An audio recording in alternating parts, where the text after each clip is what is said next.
Hi, everyone, and welcome to the On the Go podcast, where we dive into real, relatable conversations with inspiring guests, offering practical strategies to help you create the life and success that you want on your own terms.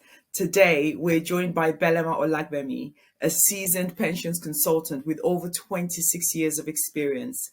Belema is a member of the London Institute of Banking and Finance and also the driving force behind Tatita Childcare Limited, where she's making a big impact in Kent, England. With a passion for both finance and early education, Belema's journey is one of expertise, leadership, and growth. And we can't wait to dive into her story.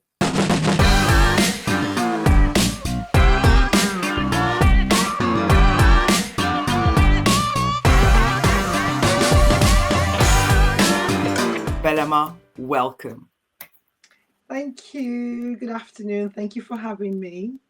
You're welcome. I'm so pleased to finally have you on this podcast. Thank you for agreeing. I know how busy you are, so I'm really pleased. So let's kick things off by getting to know you a bit better. Can you share a little bit about your background? Okay, so as you said, I'm a pensions consultant and I've been in the pensions industry for I think over 26 years.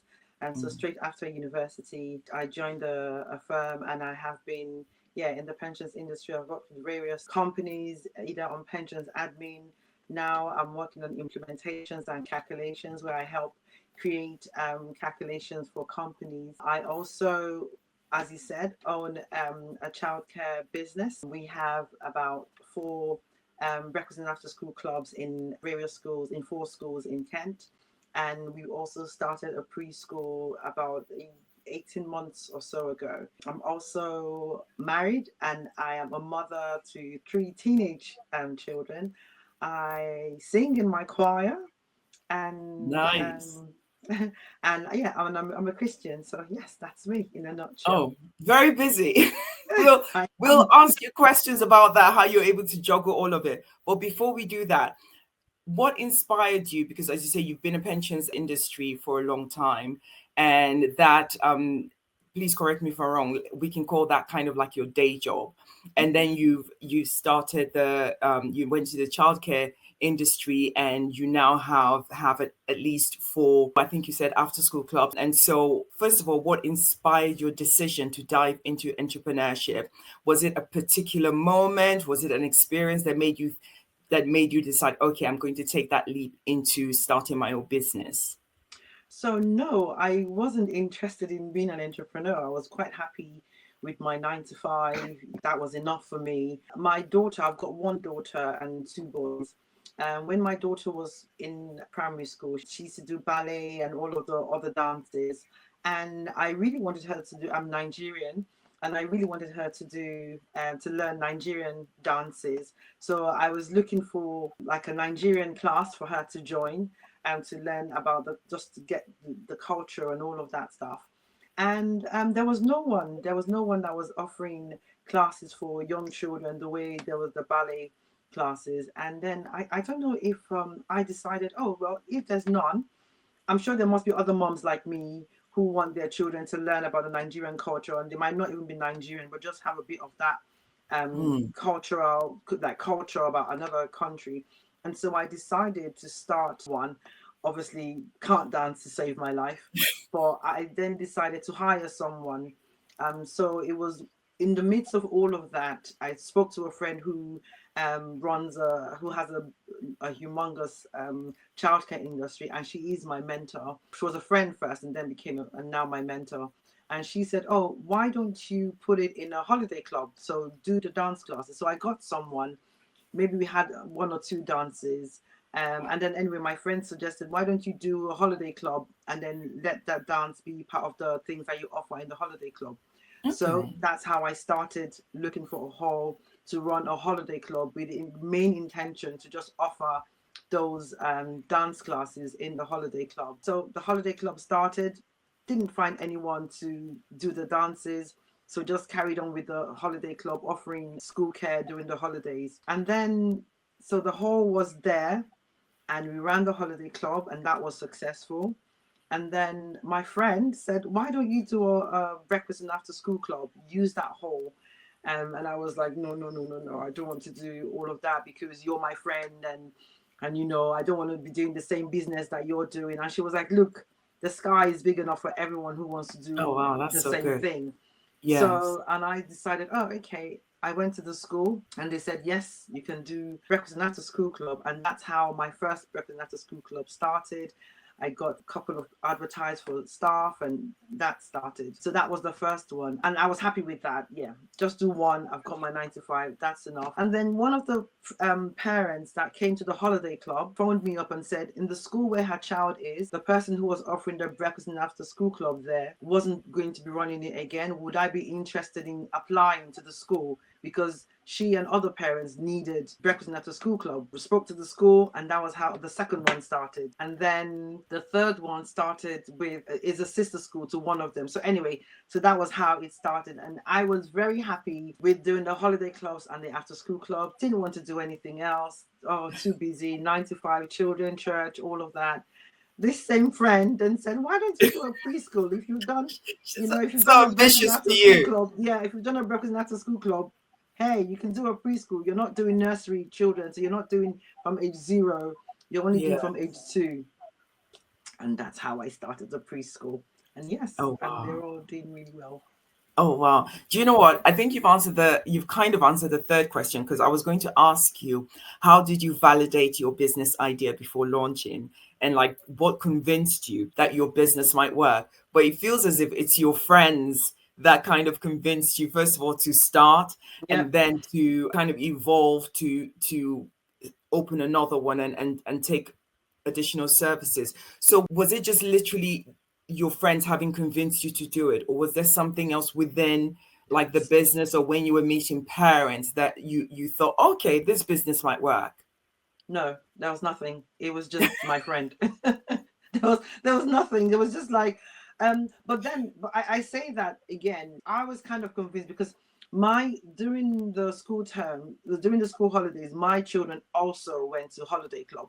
So I knew that there was a need for a holiday club, and we had to go about 2 or 3 towns away from where we live Where you lived, for them yes. to go to holiday. So there wasn't any holiday club in my area. So I Okay. knew that there would be a need for that. Although on saying that, the breakfast clubs have done way better than the holiday clubs have done. I suppose I think Okay. one of the issues is the location. But yeah, I think it was I as a parent, I as a working parent, knew Mm, the need for some of our kids to be safe and to just go and have fun. And I didn't have to worry about where they were or mm. having to take time off work. So I suppose that as well sort of influenced me to carry on with everything else. Okay. Oh, wow, that's interesting. And I like the fact that you said no. Nothing convinced you. It was just your friend, nothing other than your friends. So how was it starting Yeah. out? Because I know that starting out can be quite tough. So what was the biggest challenge you faced in those early days, and how did you work through? And when I mean early days, two questions actually within this. So early days was early days your toughest challenge? Was it maybe in the first month, the first 6 months, the first year? So that's what I would call early days. So what was your biggest challenge within, say, the first six months to 1 year, and how did you work through it? So now looking back, I would say those were not tough. But when I was in it, I would have said, yes, that was tough. Okay. But I think what made it not as tough as it could be was the Mm. fact that I was working. So I think I had the 9 to 5 to cushion me, like, oh, if nothing. Because Mm. even sometimes, even up to now, I'm always like, anytime God or whoever says stop, I'll just stop because You I just don't stop. want stress. It was So I don't want yeah, stress. so yeah, I'm just like, no. Although I say that, and things have happened that have made me realize how resilient and how tough I am without even knowing. But I always like, oh no, no, no, I don't like stress. But yeah. But so in the early days, I wouldn't say, I think the first thing was maybe believing that, is this really what I want to do? Because you look at the finance industry or where I was in the pensions industry, and you're thinking, children, do I really want to do? Is this really, really what I want to do? If someone had asked me when I was younger, what do you want to do? Childcare would not have been anything that I would have said. So I think the first thing was believing that this was really for me. So that belief in myself, in the end, I take it one day at a time. I'm like, okay, I'm just going to take this step. If that works, then I'll take the next step. If that works, then I'll take the next step. So that's how I've overcome, because even up to now, I still think to myself, is this really for you? So after I've been in the childcare industry, I think since 2017, and Oh even up to wow, now, I'm like, okay, that's are a you sure? good So few even up to years. now, I'm still like, You're are you still really sure? in Yeah, doubt. yeah. I'm still Oh in doubt, but wow. yeah, I am still in doubt. Some days I'm thinking, maybe, are you Oh sure? wow. Just focus on pensions. So that was what it was. And then other things would be like staffing. That was a big challenge, like getting the staff. Childcare industry has one of the highest staff turnovers, so it was just getting the staff together. And I relied so much on my staff because I had to go to the office Yes. for my 9 to 5. And so just you'll be on the motorway on your way to work, and one staff would call and say, oh, sorry, I'm ill, or one Oh thing or the other. wow. Like, So okay, that's what do I do? So it was that. So those days, I mean, I still have staffing issues even up to now, but at that time starting, that was a big challenge. So as I said, I wouldn't say finance was necessarily, I know sometimes finance is a hardship for a lot of people, but I wouldn't say finance was a hardship for me, because it's because I almost suppose as you had though it that was job paying. that, yes. I had that job, so I must say, I was going to say it was paying for itself, but that's a lie, because there were some months where I had to pay from my salary. I've had sleepless nights, like, how am I going to pay staff? Well, there's no money to pay staff. What am I going to do? These people have worked. I can't owe anybody, and things Yeah. like that. So I've Oh, had wow. all of those, but yeah, Yes. we're still here. We're still You're here. still here. We still have some days they were like, how are we going to pay? Next week is payday. How am I going to pay staff? And by the day, there's enough money to pay all 11 staff. Man, So yeah, miracles, yeah, miracles, miracles. Yeah, miracles. We thank God for miracles. yes, definitely. One question I actually wanted to ask, because just picked up from what you said, especially when you said that, that when you were saying that you sometimes there's still doubts whether childcare is where you're meant to be. Could it be that it wasn't, and or it's not, let me rephrase. Could it be that it doesn't seem to be a passion, like an obvious passion?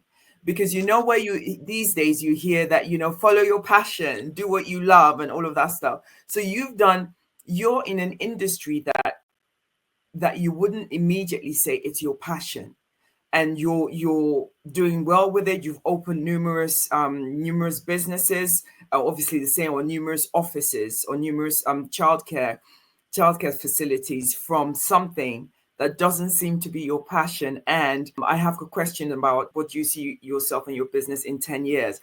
And so it looks as if you are actually actively growing that business to have more and more childcare centers. However, it doesn't seem as if it was your passion. So what would you say about people that feel as if they can only go into a business that it's their passion? I can only speak for myself. And I Mm, think in my head, I just have this thing that I don't think there's like a template for people. I think there's some mm, people that follow their passion and they get money from their passion. Some people mm, follow their passion and don't make money from their passion. Some people follow the money and it works for them mm. and they grow it. To be honest, I can't even say I'm following the money. And I can't even say I'm following the passion. It's almost like there's a love. I don't even know if love is the word for it, but I just feel that this is what I was meant to be doing. So you feel I don't it's a know. calling. Yeah, Is you yeah, somehow feel like it's a exactly. calling. Yeah, exactly. Somehow I feel it's a calling, and it's a calling that I don't want to follow, but I am still on that path. It's almost like a love-hate relationship. I wouldn't, maybe hate is a bit of a strong word. It's a really funny one because, as I said, some people follow the money, some people follow passion. I Yeah. think you can have a combination of both, or you can have none of it. But there's just something inside of you that is just, and I think that's what for me it is. I wouldn't say I'm passionate about it, but there's just something inside of me that's making me keep going, keep going. You can do this. I can't even know. Some people say, oh, I want to leave something for my children. I don't know if my children want to do this. So and maybe the question is, why are you doing this then?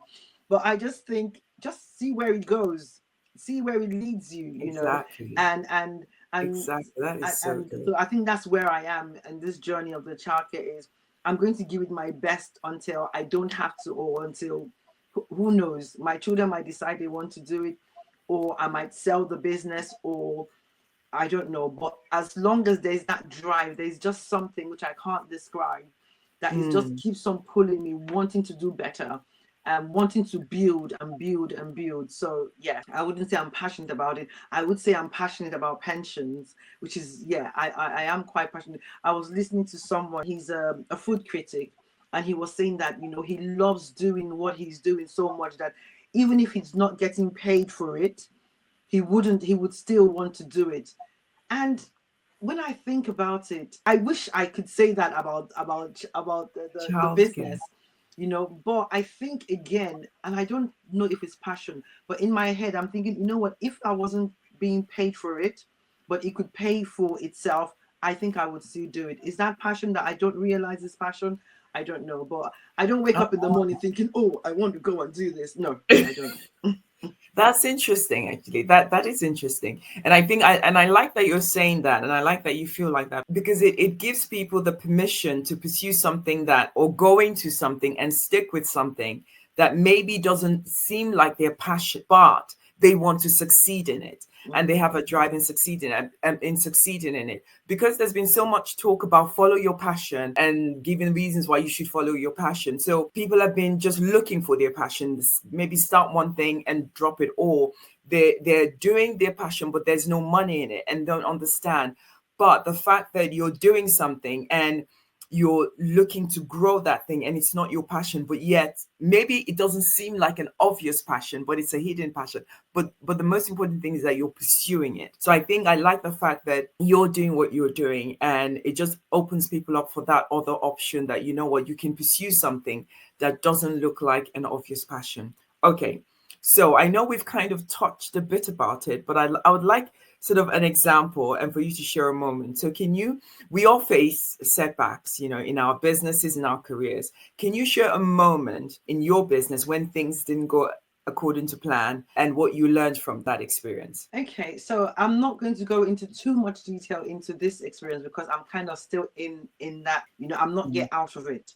But that's fine. it's something that happened recently, and things didn't go as I expected, and hopefully it will still make sense without me going into too much detail. But things didn't happen the way we wanted it to happen. I was shocked. I was really upset, and this was with the preschool, and it made me think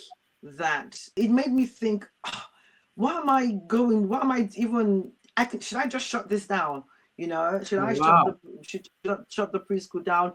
And Yeah. the clubs are doing really, really well. I'm making good money from the clubs, and the preschool at this time is not bringing as much as I would like it to bring. So why am I stressing myself? And I Mm, really cried. I mean, I had sleepless nights, and I cried, and I was like, God, should just tell me, as I said, I'm a Christian. So I always make sure that whatever, by God's grace, I'm being led by God. And I was like, God, just yes. give me a sign Yes. that I should shut this thing down.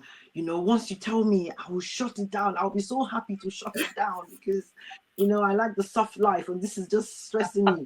We all And like the soft but life. yeah, and We all want the soft life. and Yeah. I didn't get any sign. I didn't get any. And as I said, with this business, I'm learning to take, even if I don't hear from God, I'm just taking it one step at a time. So I didn't shut it down as I wanted. I was like, okay, I'm just going to try. And it has taught me that I am stronger than I think that I am. Mm, It has taught me that I'm resilient. It has taught me that I really want to grow something. I don't give up, And I thought that like, as I said, I just don't like anything to stress me. But I found out that I'm determined. It made me realize yeah. how determined I am. It's made me realize how strong I am. That okay, if I Mm, can go through this and I'm still smiling, if I can go through this, and now I'm looking back at what happened. As I mm, said, it's not yet out. I'm not yet out. Hopefully, out soon. But it's made me look at what happened, and I'm grateful for what happened, because Okay. now it's made me to see the mistake that my preschool at that time was not in the best shape. I had neglected it a little bit. I'd relied on people, but now, because of what happened, it's made me pay more attention. It's made me talk to other people who have got preschools and find out what their templates are. And I've seen, and between that time in September and now, my preschool has grown so much in terms of what we do, in terms of our quality, and we did not have that. We've put lots and lots of things in place now because of what happened a few months ago. So now that I'm looking at my preschool, I'm quite proud of what we have. Whereas before it was just, we were just like a building with children, in it. So I think that that has definitely, that's one good thing I've learned from it, that and I know that the outcome of this journey is going to be great. I know that I'm so confident in what we have as a preschool. I think we've got a really good thing. So I think that's one thing that I've learned. Another thing that I'm learning, so as I said, the preschool is just starting, we're still growing numbers. And I think sometimes when we're going through some things, we don't realize how it's helping us for the future. I remember when I started my first breakfast and after school club, we had only, I think, 2 children or maybe 4 children, and you're paying staff for 4 children. That's nothing. So, so I was, as I said before, I had to use my salary. And for almost 2 or 3 years, we didn't go have more than 5 children. And there was even one time, and then we had a second breakfast and after school club. And boom, right from the start, this one just took off. Exploded, and now that one was then able to pay for the other one. So before that one, so even the other one, I had to close it down for a term because of staffing issues and number of children. It was just not worth doing anything. So I closed it down. Thankfully, the parents were okay. The school was okay. The school was okay because parents were not using it. And then this other school then started, and boom, and then I was able to open the other one again, and the second school was able to pay for the first school. And now that first school, we're having 15, 20 children, and it's doing so well. Now, because I didn't give up on that one, it's helped me, that template of not giving up. I didn't just shut that first one down and say, oh no, it's not working, and da. Now with the preschool, where I first started with 2 children for almost a year, so you can imagine renting a hall, paying for staff, paying for resources, and you only have 2 children. And there were times where I'm like, even the council were like, "Are you sure you don't want to shut down? Are you sure?" Even the owner of the building was like, "Are you sure?" Are you sure? But I kept on having the picture of that first school. That look, for over a year, or close to over a year, not to maybe a year and a bit, we only had 5 children, and we almost. But look at, if we had closed it down then, we wouldn't have the numbers now. So that has helped me to hold on with the preschool, that what the numbers are going to increase. Just hold on. So those are the things that I've learned. Like when you have low numbers, and that this is what you're meant to be doing, just hold on. And then I listened to someone, and he said, give it 3 years. I think it was a pastor. Give that a lot of times people just give up easily. It doesn't happen as they want. They don't see any growth, and things happen, and then they shut down and whatever. And he said, give your business 3 years. So in my head, I don't know if that's a business thing, but I know I heard that message, and I've always said to myself 3 years. So give it 3 years. If after 3 years, maybe give it another 3 years, but give it 3 years and see, what's going on. So so it's just, as I think the things I've learned anyway, just resilience. Don't give up. Don't give up. I'm stronger than I am. I'm stronger than I think I am. And it always works out well. That's good. I like that. There are a couple of things I want to point out from that. One is just with regards to your business and the things you learned that you had to now rectify for your business, and it made your business and it made the preschools better. Do you think that without that setback, you would have known to make certain changes, make the changes that you made, and it would have been better, your business? No, I don't think so. I think that I needed and I say to my staff, as much as I hate what happened, I'm pleased it happened. And then maybe again, it's just the way I've decided to look at things. Is and as you were talking, what came to my head is when I say to my children when they have mock exams, and they don't do well in the mock exam, and really the mocks are meant to tell you where you are and where you need to work to become a better to become better for the main exam. And I think that that's what it is, and it's up to you to decide what you want to do with a mock exam. If you look at your mocks and you don't do well, and then you decide, oh, that's it, oh, that's the end, that's it, that will be the end. But if you look at it and think, you know what, this is where I am, this is not good, I don't want this to be my final grades, I'm going to study to make myself better and pass an exam. So I think that I needed what happened, like a mock exam.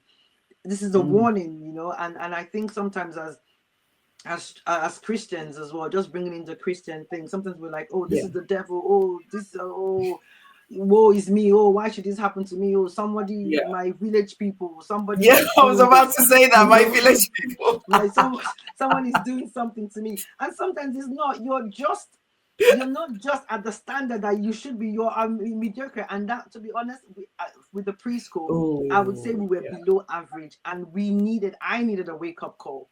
I needed to be reminded that you are a child of God, and there's a standard that is expected of you, and I wasn't working at that standard. And I think God just used it as a you know, like a slap on the wrist. Get up, this is not the standard of a child of God. And so I needed all of those things to happen to make things better.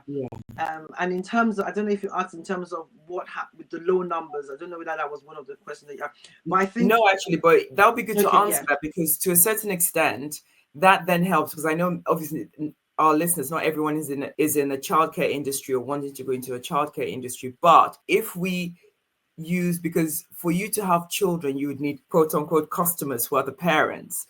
So that also addresses people who are building their business, but they're struggling with customers. So you experience that. So so it would be good to have your insight and how you dealt with it and how they can deal with it. If, say, for example, yes, they are not in the childcare industry, but they are struggling with a lack of customers. But I think sometimes it's the mentality as well. If you want to be an entrepreneur, you have to have the skin of a crocodile. Like nothing can.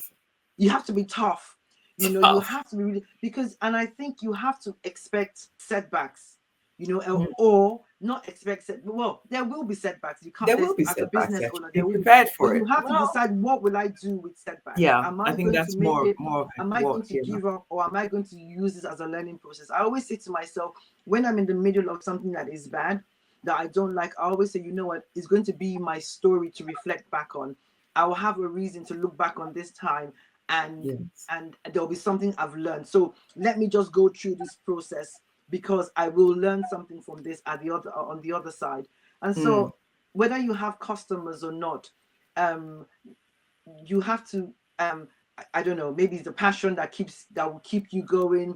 Maybe it's the fact that you've got another job that is giving you that strength to keep on holding on until you then get the clients that you want. Or whether it is that you just feel, this is what I've been called to do, this is my calling, and so I'm not going to give up. But you have to find something. There has to be something, as I said, either is the thought of the money you're going to make, or the passion, or you just feel it's a calling. But you have to have a mentality that I'm not having my clients now, no, things like that. But you know, and one other thing that helped me as well with the preschool was when I thought, because there were lots of times, I mean, with the preschool, I had my license to open the preschool in 2020, but fear made me not open until 2023. I was like, what if nobody comes? 3 years. Yeah, so for 3 years. So as much as like, for 3 years, the fear of nobody's going to come, who would want to use this? So for 3 years, I resisted opening the preschool, you know, because I was just afraid that nobody was going to come, or I wouldn't get any staff, or how am I going to run this? And as I said, the clubs were doing fine. Why do I want to burden myself with this? You know, why do I want to add this like a failure or whatever. Mm. So I didn't do the preschool. So there has to be something that is making you, go for it. That you have to look beyond and as I was saying, every time I wanted to just shut the preschool down before I opened, somebody said, my mentor again, she said to me, if you close that down, you'll come back, you'll be driving down and you see somebody has Else. opened the exact same thing and they're doing really well and you're going to regret it. So I had that picture in my head that if you close down, so if you decide this company that you decide you don't want to do anymore, this business, you're going to shut it down and you're going to be driving or walking down the road or go on the internet and somebody's doing your exact idea and doing well. So why not hold on and be that person and just not give up? Yeah. No, that's good. That's really good. And one thing I just want to say before I go to my next question, I like what that pastor said about giving it 3 years. And I thought about that, giving it 3 years it's really good. But then that 3 years is also contingent on the fact that you've put your everything. If you haven't put your everything, then you have to give it another 3 years and put your everything, honestly. Yeah. Because sometimes we don't really put our everything in. Yeah. Do you know what I mean? So I think if you put your everything, give it 3 years. If you haven't put the first time, give it another 3 years and put your everything. So and that was my 3 years of the preschool where I wanted to give up, and I was like, okay, you haven't done anything in this 3 years. So you need to give it another 3 years. Exactly. 3 years. Yeah. Exactly. So as your business has grown, how has your vision changed or evolved over time? I think for me, it was just one club. In fact, it started with just a holiday club. And then he went on to breakfast and after school club. And then it was, okay, this one just happened. So since then, I have not actively gone to look for breakfast and after school clubs. I then now have schools calling me and saying, oh, we can see that you offer this. So that's how they've grown. And I've just been like, no, I'm just going to, I'm just going to wait for it to happen. But because of how it's been doing, I'm just like, okay, maybe I should put in an effort. So I think maybe that's how it's evolving now, where I'm thinking, maybe I want something bigger. Whereas before I just wanted one or two. Now I'm thinking, okay, maybe this is working. Maybe I can do a bit more. And even with the preschool, where now I'm thinking, okay, I think I want to have my own building. So at the moment with the preschool, we are renting a hall. So now I'm thinking, oh, okay.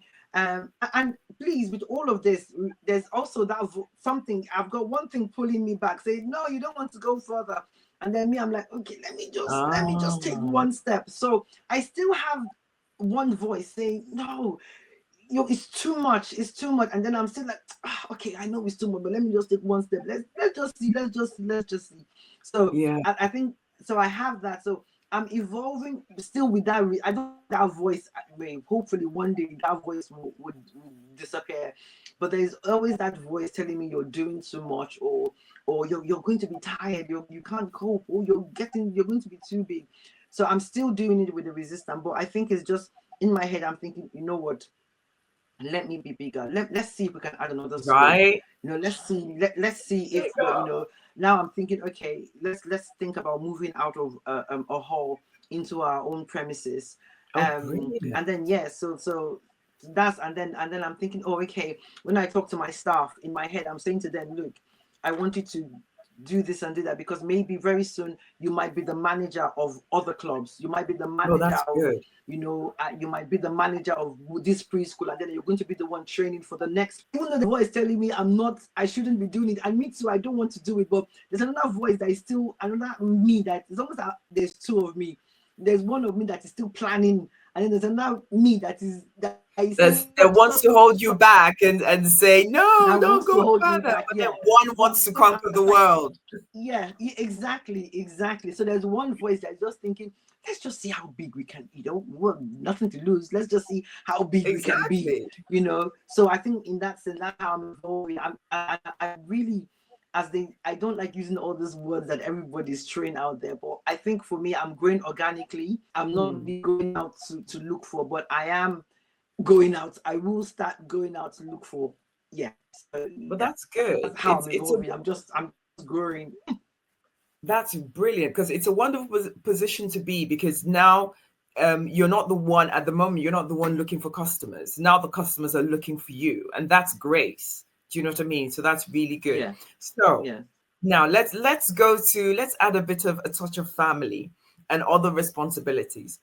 With so many things to balance, your family, day job, your business, personal time, self-care and all of that wonderful stuff.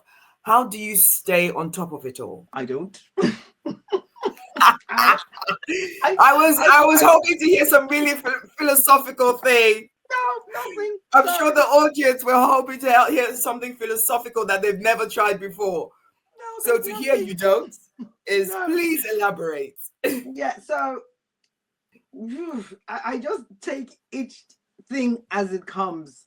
Mm, Honestly, but first of all, I have to say I have the most amazing husband in the world. I know well, hey, everybody he's a says good that, oh, husband. I wouldn't be da, da, da, da, da, without my husband, and it's almost like a cliche. But I have to say that It's I that would support. not be able to do what I'm doing without my husband's support. I mean, when Mm, my children were younger, he really took a lot of responsibility in terms of the home. When I say in terms of the home, like maybe being with them, like if I had to go one somewhere or the other, he would just rearrange his time to help with the children. I don't do homework with children. I just cook and make sure that I even when they had after school activities, he would be the one that would drop them at their games and all of that. I can't remember how many of my children's games I went to unless it was on a weekend, and even a weekend I would complain because I just wanted to rest. So but I'm just so grateful to God because with all of that, I don't know how. I think it's just good. I'm really, really close with my children. oh, So that's I really can't say how I balance things. I just take each whatever is important at that time, I deal with mm, it. I wouldn't even say I'm very organized. That would be a lie. My husband is the one that is organized. If there's school meetings, I think, as I said, my children are teenagers now. My daughter is 19, my other son is 17, and the other one is 15. So they are very independent. But like school meetings and all of that, my husband used to do, and obviously because I worked in and as well, my husband works as well. But he really took on those sort of responsibilities with the children. So mm. yeah, I just dealt with things as they came. If I needed to be at the club in the mornings, now it's easier because I work from home for my 9 to 5. Okay, that's and good. and, and I think the other thing is we just made the children independent as much as possible. I am one of those moms that my children had chores from like age 7. They were already sorting out like their breakfast. I would African mom. um yeah, yeah. So my children are not lazy children. And yes, so they were quite independent from young. So maybe I think from when my daughter was in secondary school, she Mm, started helping to pick up the other boys from school, and getting to the train. So I'll just make sure that I've built them so that they're not too reliant to a degree on me. I still cook all of our meals. So okay. I would cook maybe on a Saturday. I would do like a bulk cook, and then everything is in the fridge. Everybody knows where everything is. Yeah. And I also order food. I don't cook a lot, so I kind of like try and delegate Yeah. and get and order as much as possible. But yeah, but maybe once every 3 months I would order like a bulk thing. So I Mm, create things. I've created it in a way that I would help myself as well. mm. So yeah, I just put everything, when it's time for church, I know this is church time. When it's time for work, I work long, I would say longish hours. So I would obviously start at the preschool at 8 o'clock, and Mm, then work at the preschool, doing my 9 to 5 as well. Come back home for 4 o'clock, carry on doing my work up oh, to wow. maybe 7 or 8, and then in between that make dinner, Then I would do my admin. So I do admins and organizations on Saturdays, sometimes on Sunday afternoons, Sunday evenings. So I just, wherever there's, I'm an There's a early gap that riser. you can do Yeah, something. Yes. where there's a gap. So I can't really say that. Yeah, some days I miss stuff, but thankfully anything that has to do with the children, any like school appointment, doctor's appointment, my husband deals Oh, that's with good. that. So that, I think that's just really what has helped. Yeah. I taught the children to cook. The boys, everyone is on a rota. Everyone has a day that they're cooking in a week. So even the boys have to cook. My daughter cooks. She's at uni now, so it's really the boys that. So everybody has one day in the week that they cook. Everyone has chores divvied up. The house is divided, so everyone is doing something. Yeah. So yeah, but in terms of, yeah, that's just how I've been able to balance. I miss some occasions, but as I said, thank God for my husband. I would say, oh, this is what's happening. I don't remember birthdays, don't remember anniversaries. My husband reminds me, like, today is this person's birthday, today is that person's birthday. Like, oh, okay. So yeah, that's I'm not, yeah, sorry, I don't have any. There's Yeah, no words of wisdom. No words of no wisdom. words of Honestly, wisdom. what? Yeah, I just take each day as it comes, take each moment as it comes, and try and go to bed early. Don't go out much, but I relax by watching Nollywood. That's my stress reliever. But yeah, That's it. That's your self-care. that's my self care. Yeah. Very important. From all of this, what I can suggest to my viewers is, you know what? Make sure you marry well.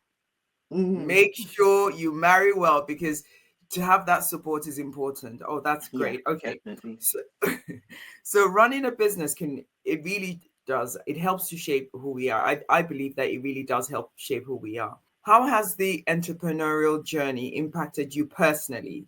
And what have you discovered about yourself? As much as I know, I was joking that I'm not organized, but I think in a strange way I'm organized. Okay. It has made me more organized in my planning. I would say maybe I might not be organized with my desk. My house is very organized, but where I study is a bit so. So in There's my order head, in yeah, that yeah, chaos ish. exactly. I think that's the word I'm looking for, order, because I know that I have to plan things in that, because of how busy my life is. I have to plan. Mm, Like, even if, when my son says to me in the morning, oh, can we leave the house at this time? And I'm like, no, you should have told me the night before, because I have to plan you have when to I wake up and how I do things. And mm, because in all of this, I have to, I try and be healthy with the gym and all of that stuff. So it's made me realize, or even if we're even my husband and I were going anywhere or planning a holiday, I have to know in advance so that I can fit everything well everything in. properly. So yeah, I Mm, think it has made me, with all of this, I have to be organized in somehow with mm, work and church and family and all of that. So it's mm. made me organized. It's made me realize that I am strong, and I think I've said that before, Yeah. that I'm stronger than I think I am. It's Mm, made me realize that I am confident. um I yeah, because sometimes I think if I've gone through this, if I have to, and because of the people I talk to, and just mm, life has made me more mm. confident, has made me a confident person. It has made me realize that, I suppose, strong and resilient. I don't give up. Even though sometimes I like to think, no, I'm We want airy soft fairy. life. Yeah. And sometimes I can appear to people as though, oh, airy fairy, indecisive. But I think sometimes I probably just put that on. But I think I am, when I mean to do something, I'm like, yeah, it's going to happen. Even it might not happen in the time that maybe I initially said. But Yeah. so yes, I think I'm definitely a strong woman. Um, and I'm resilient, and I'm organized in my head. Maybe not, yeah. So yeah, I think that's what is doing this has shown me, and it's shown me that I don't know what the right word is. I don't I don't know if it's a Nigerian word, but I don't take nonsense. So yeah, so Take notes. I you know, if I have to, I think I'm very easygoing, even with my staff and all of that. But when something needs to be done, And as yeah, much as I don't like confrontation, but if there has to be a confrontation, then there will be a there confrontation. will be a So I competition. think, Yeah. so yeah. Oh, I like that. I don't take nonsense. Yes. Entrepreneurs, don't take nonsense. Not when it comes to your business. Do No. not take nonsense. Okay.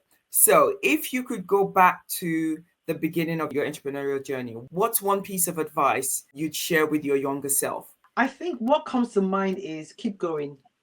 Just Hmm. keep going. Just don't stop. You might be slow, but don't stop moving. Just even if it's one step at a time. Don't just keep going.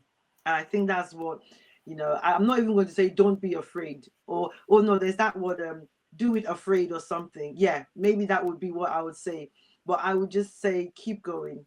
You've got this. You've got this. Keep going. Oh, I like that. Nice and simple. Just keep going. Just keep going. I love that. I love that.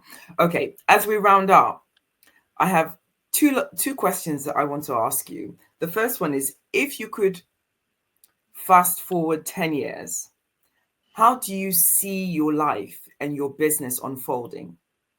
Ah, soft life. No, no. We want soft life. Oh, well, it's really funny because I was saying to my daughter, I think I will as much as I say soft life, I would still want to carry on working. I can't imagine myself not doing something. So 10 years time, I definitely want to keep going with the childcare, have more branches, or have more schools, more breakfast after school clubs, more nurseries. And it's really funny, but I don't want to run them. So I would have Okay, people running them. running them. Oh, yes. So Just that's get where I see managers. myself going. And well, we're already working on that. In Oh, fact, we just that's good. hired someone to manage the clubs.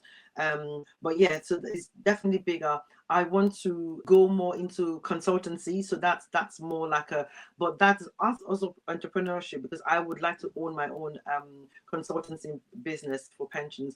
I would like to Okay. see myself going personally, internationally on the pension side. So in terms of the business, Ah, obviously everyone wants to build the business, let that grow, be yeah, more centers. Do I want to move out of Kent? I don't know that yet.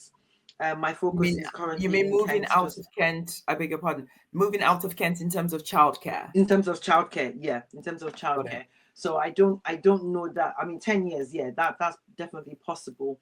But I would have 10 years time, I would have managers. I'll be the manager of managers, Oh, for yes. more clubs Yeah, and preschools. absolutely. And then personally would be, yeah, building my pensions, building a Pensions pensions consultancy. So you consultancy you want to internationally. grow, you want Yeah, I to want to grow grow. that part of it and I would become love, yeah, that's where I think that's where when you talk about a passion, that's the big, when you're that's like, your okay, wake me passion. up that's where my passion Oh, is, I wow. think, for now Pensions. anyway. My Pensions. passion is pensions, yes. Your passion is pensions, guys. So your passion can be something boring, guys. Pensions. Pensions is not Not boring. not many people find pensions riveting, so don't be ashamed of having a boring passion, guys. Pensions is not boring. Okay. Which obviously means that it is your passion. Yeah, yeah, yeah. Oh, it's been, do you know, Belema, it's been lovely talking to you, lovely having you. And to be honest, I could stay here asking you questions for many more minutes, and definitely over an hour. But thank you for your time. It's been inspirational, it's been educational, and with the viewers, I hope you guys have gotten something from it. I hope you've gotten a lot from it. And for someone, just before we finish, final question, for someone who is starting out on their entrepreneurial journey, what advice would you share from your own experience? Ooh, I would say if you have an idea, Mm, have a mentor. I think that's another mm, important thing. Have someone that you can share your, because even on this journey, and I don't, and I know I didn't say it, there were times where I wanted to give up, where I was like, I don't want to do this anymore. And I would call my mentor and I would talk to her on the phone and I would be like, and then she would give me her own experience or something that has happened. And I would be like, oh, okay, then it's okay, it's normal. So I would definitely say have a mentor, have someone that has been on the journey that you're about to embark on. Get someone that's been there that can hold your hands and not just hold your hand, that will also push you, as well. So definitely have a mentor that would do that, and keep going. Just keep going. Do it afraid. The normal cliches. Do it afraid. It is worth it. I personally think it's better, and this is another cliche. It's better to have tried and failed. And who says you're going to fail anyway? And who says that the failure or the thing that you failed at is not, is not the building block to what you're going to do in the end? It's going to be part of your story. They will call you to events. They will call you to be a speaker. And you have to have some of these, horrible things that have happened to you in order to make your voice, more interesting. Yeah. Nobody wants to listen to someone who has made Who's perfect. Whose experience has been perfect. Exactly. Yes, Nobody was like, all right then. So to anyone who wants to start up, get a mentor, and keep at it. Keep at it. You will have days where you don't want to do anything. Allow yourself to have those days. Don't feel bad and say, oh, because I don't feel like doing it. No, that's not what I meant to do. No, allow yourself to feel days that you don't want to do it. Go and do something else and then come back. Come back to what you need to do, but don't give up. Keep going. Keep going. Keep going. And in the end, you might find that you might deviate a bit from what you started off. But as long as you're still going, just keep going. Oh no, okay, that's really good. Thank you so much for the advice, guys. I'm sure you've got lots from Belema. Belema, I don't know whether you have your details to provide to them if any of our guests want to contact you, or even better, I can take your details. And so, guys, her details will be below if you want to contact her, and maybe you're wanting to go into the childcare industry and you want some advice about that. So Belema, I'm sure, will be happy to do it. And do you know what? It's been such a wonderful time. It's been really interesting. Your life hasn't been, how would I put it? When you say your life hasn't been perfect, so it hasn't been boring. And I know we've learned a lot from it. One of my takes has been give yourself 3 years, be resilient, keep going, don't give up. And there's nothing, it's no shame to want the soft life. No. So the thing is, for you to get the soft life, you have to work hard. Hard, and then in future you have the soft life. But our aim is to have soft life. Belema, thank you so much. As I mentioned, your details will be below for our listeners to, if they have any questions. Even better, remember that we have this podcast every week, and we're going to be getting guests, real life, having real conversations, real guests that are real. They're not celebrities. No offense to you. I don't think you want to be a celebrity. People that they've lived their life. Their life is not perfect. It's messy, has ups and downs, but they keep going and they're achieving their dreams. They're achieving their passion. So thank you so much again, Belema. If you have any questions for her, please put it in the comments. Again, we'll send you her details, or rather we'll put her details for you to contact her if you wish to. Remember, guys, to subscribe. Remember to like this video, and thank you so much. See you again next week. Bye. Bye.